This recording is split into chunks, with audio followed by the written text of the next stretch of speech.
Oke, shalom teman-teman, selamat siang, selamat berkarya di hari ini.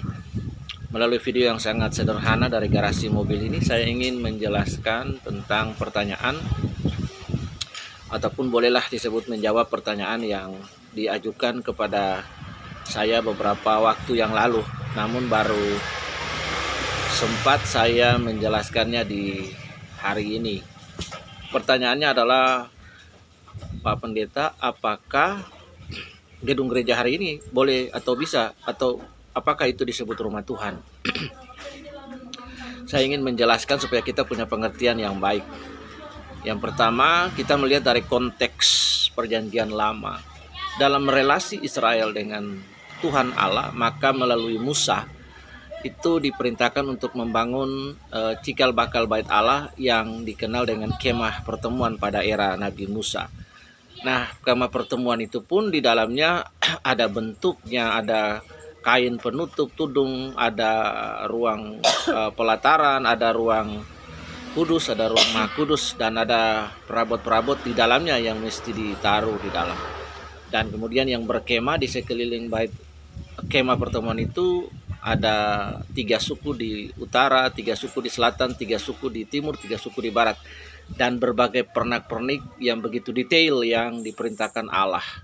Kemudian selama Israel di padang gurun itu mereka menyelenggarakan ibadah juga di kemah pertemuan. Nah, atau tabernakel Musa kita sebut. Itu terus bergulir dan kita melihat akhirnya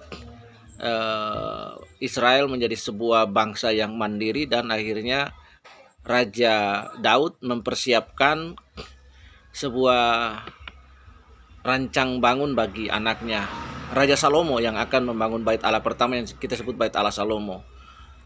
Nah, bait Allah itu dibangun dengan mengikuti contoh atau prototipe yang sudah ada, yaitu kemah Musa tadi.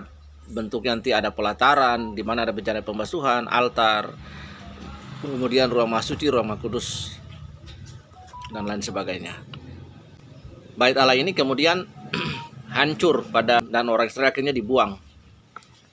Bait Allah ini kemudian hancur, kemudian dibangun lagi pada zaman Zerubabel. Kemudian hancur bait Allah yang pertama hancur, kemudian bait Allah yang kedua dibangun. Itu hancur pada tahun 70 AD oleh Jenderal Flavius Titus, anak dari kerajaan Romawi, Kaisar Romawi Flavius Vespasianus.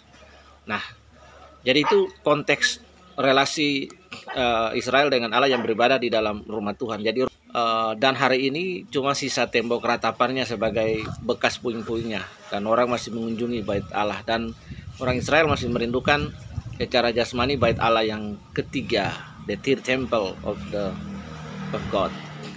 Kemudian perjanjian baru menjelaskan kepada kita bahwa tubuh kita ini adalah bait Allah, organisme ilahi. Tubuh kita adalah bait Allah. Jadi di mana Roh Kudus, Roh Allah berdiam di dalam kita.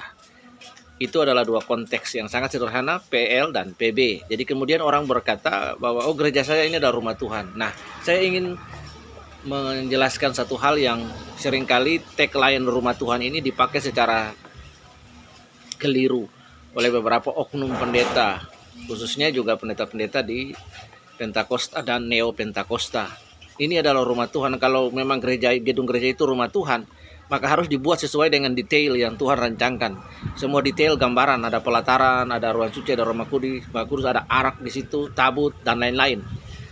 Lalu yang kedua, masakan rumah Tuhan itu pindah-pindah, ngontrak.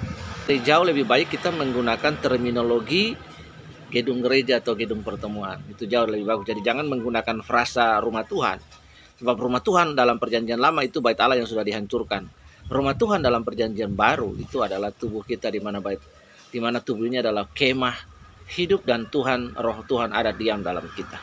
Oke teman-teman, itu penjelasan yang sangat singkat. Jadi jangan kita setiap penjelasan kita itu harus dijelaskan secara proporsional, komprehensif, dan memadai, dan jujur, sehingga orang diperkaya kita menyeberangkan pengetahuan kepada orang lain. Karena memang kita harus saling mencerdaskan. Tuhan memberkati.